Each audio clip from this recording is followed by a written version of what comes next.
Dalam waktu dekat, peristiwa apokaliptik yang tidak diketahui akan memusnahkan populasi manusia pada Selasa sore.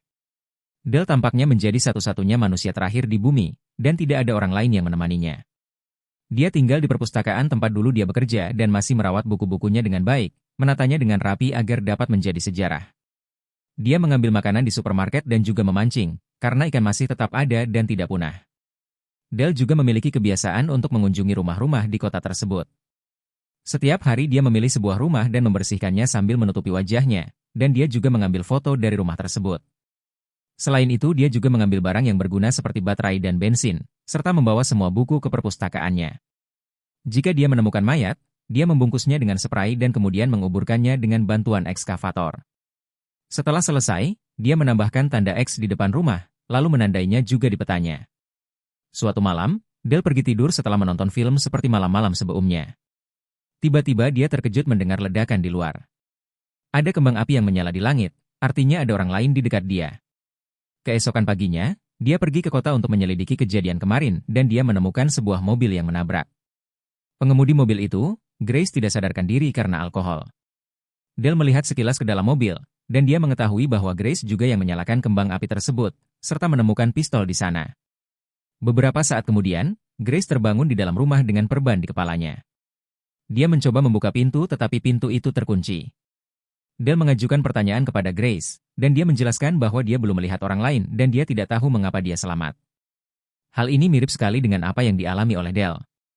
Dia juga menemukan pistol itu dan hanya membawanya untuk berjaga-jaga.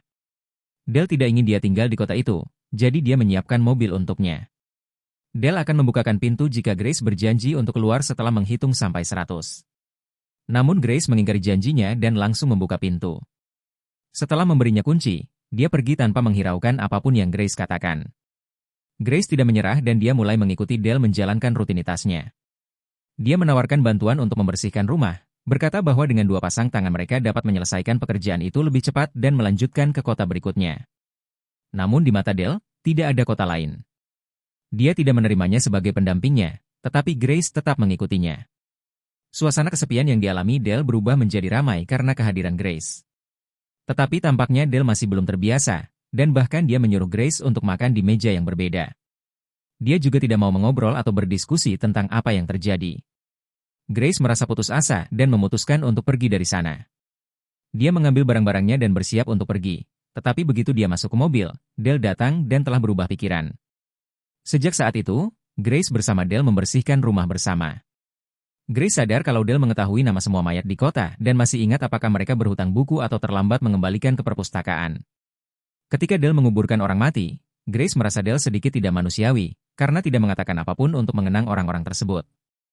Grace berkata kalau setiap kali dia menemukan mayat di jalan, dia akan menahan napas selama 10 detik. Dale pun mulai melakukan hal tersebut supaya Grace senang. Dale terkadang masih merindukan suasana ketenangan, karena Grace termasuk orang yang periang dan suka mendengarkan musik yang keras. Suatu sore, Grace melihat Dale tidak ada di perpustakaan dan mengambil kesempatan untuk melihat-lihat kantornya. Dia terkejut menemukan seluruh foto dari rumah-rumah yang Dale kunjungi. Grace sedikit ketakutan terhadap hal tersebut, jadi dia pergi bersepeda untuk menjernihkan pikirannya. Tiba-tiba dia mendengar suara berisik dari sebuah rumah dan ketika dia masuk ke dalam, Grace terkejut menemukan seekor anjing yang ternyata juga selamat. Dia membawanya ke perpustakaan untuk merawatnya, tetapi Dale tidak begitu suka dengan hal ini.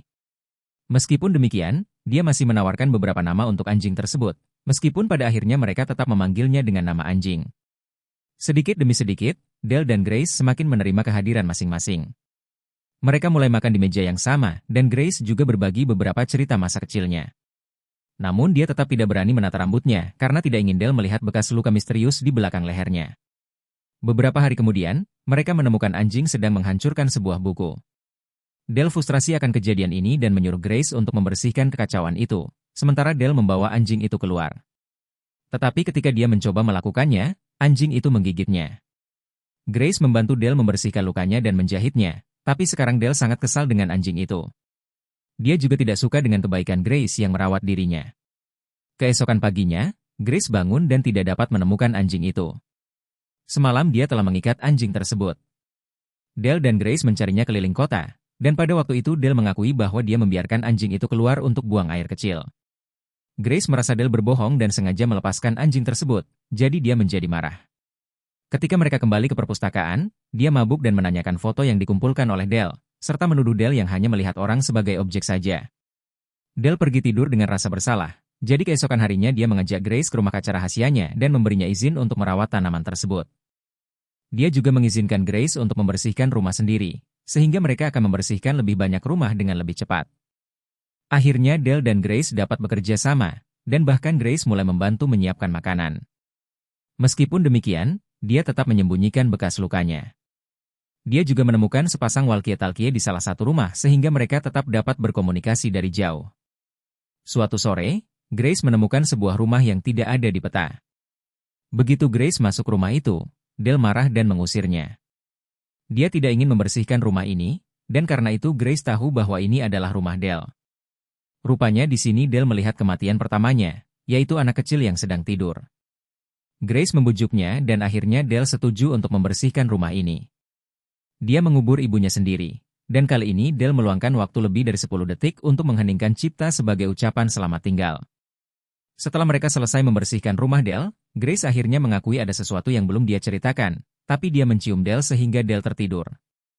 Ketika Dell bangun keesokan paginya, dia mendapati dirinya berada di rumah yang sama tempat dia menahan Grace untuk pertama kalinya. Dia mengambil pistol dan turun ke bawah. Di sana dia terkejut melihat Grace sedang sarapan bersama dua orang lain, yaitu Violet dan Patrick. Grace memanggil mereka sebagai orang tuanya, tetapi Dell tahu kalau Grace berbohong. Patrick dan Violet menjelaskan kepada Dell bahwa ada ribuan orang yang selamat di California, tetapi Dell tidak mengetahuinya karena dia tidak pernah berpikir untuk meninggalkan kota. Dell marah kepada Grace karena dia telah berbohong kepadanya, dan dia bergegas keluar rumah. Dia tidak mempedulikan Grace yang mengikutinya sambil menjelaskan bahwa mereka bukanlah orang tua kandungnya. Mereka adalah dua orang dewasa yang ditugaskan oleh komunitas sebagai orang tua barunya. Dell tidak peduli, dia mendorongnya pergi dan kembali ke perpustakaan dan meluapkan kesedihannya. Sementara itu, Violet meminta Grace untuk kembali ke California bersama mereka dan mereka harus menjadi keluarga sejati. Sebelum ketiganya pergi, Patrick mengunjungi Dell di perpustakaan untuk mengundangnya datang ke California bersama mereka. Patrick membujuknya dan berkata bahwa keahlian Dell pasti akan dibutuhkan di sana, tetapi hal itu tidak mengubah pikiran Dell. Patrick kemudian menulis alamatnya di salah satu buku jika Dell berubah pikiran nantinya. Beberapa saat kemudian, Grace meninggalkan kota bersama Violet dan Patrick. Dia menangis sekeras-kerasnya saat dia melihat bekas luka di leher mereka. Sementara itu, Dell mencoba untuk kembali ke rutinitas lamanya ketika dia sendirian. Tetapi sekarang dia merasa kesepian karena Grace tidak ada di sana. Dia akhirnya meluapkan stresnya dengan melemparkan batu ke rumah lamanya. Setelah dia bermimpi Grace sedang memutar film di perpustakaan, Dell akhirnya memutuskan untuk mengeluarkan semua foto yang dia simpan. Dia mengingat setiap wajah dan nama mereka, juga pekerjaan mereka, kepribadian mereka, dan buku jenis apa yang mereka baca.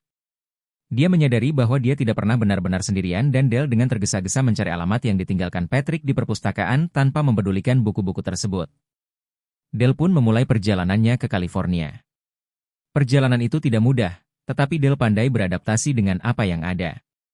Setiap kali dia menemukan jalan buntu, atau dia kehabisan bensin, dia langsung berganti ke kendaraan lain dan terus melaju. Begitu dia akhirnya sampai di California, Dell merasa sangat terharu melihat gemerlap lampu kota. Dia berusaha melawan sifat antisosialnya dan dia akhirnya menemukan rumah Grace. Patrick dan Violet ada di rumah itu juga. Jadi Dell menunggu sampai malam tiba. Dia mengambil pistol dan masuk ke dalam rumah. Dia akhirnya menemukan Grace, dan dia sedang terhubung ke sebuah mesin.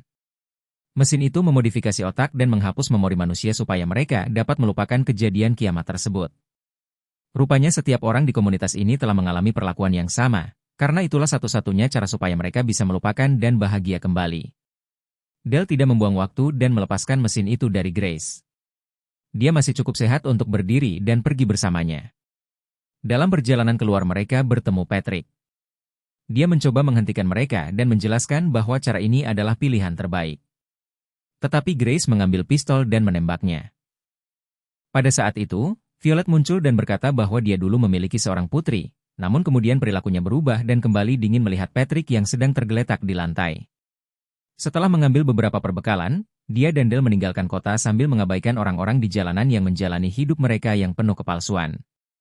Begitu mereka sampai di jalan, Grace mengakui dia tidak menyesal telah menembak Patrick, dan Dell menghiburnya dan mengatakan bahwa dia telah melakukan hal yang benar.